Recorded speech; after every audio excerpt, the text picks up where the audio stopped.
Ashish Sharad ji, Vivek ji, and definitely last but not least Pandit Vishambarnath Mishra ji, जो इस देश के एक बहुत ही बड़े और बड़े पुराने और बहुत आदरणीय मंदिर के महंत हैं, संकट मोचन मंदिर, और एक साइंटिस्ट,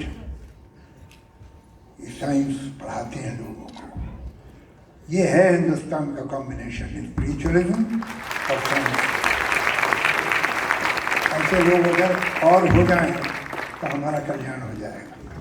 सही कहता हूँ आपसे।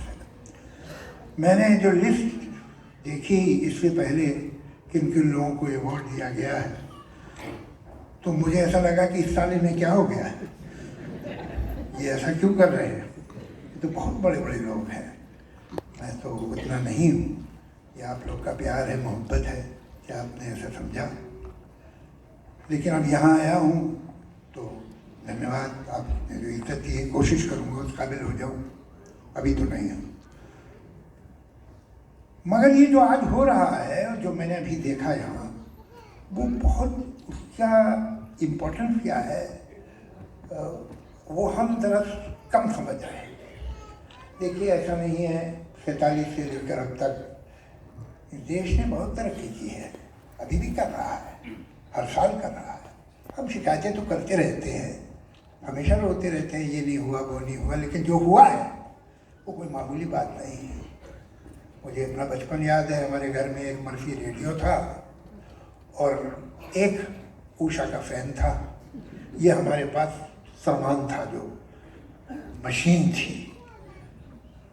आज हर घर में आप देखिए, टेलीफोन का तो कॉन्सेप्ट ही नहीं था। जिस मोहल्ले में एक टेलीफोन होता था तो सब लोग रिलेशन अच्छा रखते थे उस आदमी से जिसके टेलीफोन होता था। किसी के घर में अगर रेफ्रिजरेटर होता था तो उससे सब कोई नहीं बिगाड़ता था, इसलिए कि घर में अगर पार्टी होती थी तो मीठा वहाँ रखवाया जाता था।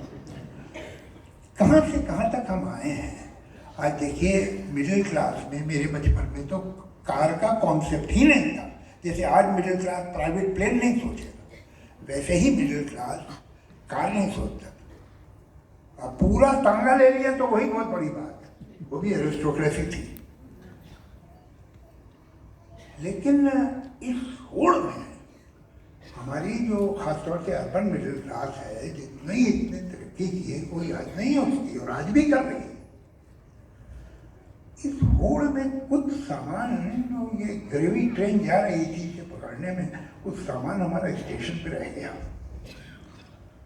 वो सामान था संस्कार, वो सामान था साहित्य, वो सामान था संगीत, वो सामान था हमारी माइथोलॉजी।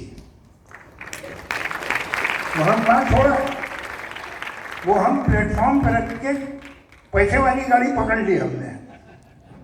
ये बहुत बड़ा हुआ, और ये खालीपन हमें आज समाज में दिखाई देता है। कोई जगह खाली नहीं रहती, साइंस का उसूल है, कोई जगह खाली नहीं रहती, तो वो कुछ दूसरी चीज़ों से भर रही है, दूसरी चीज़ों से भरती है।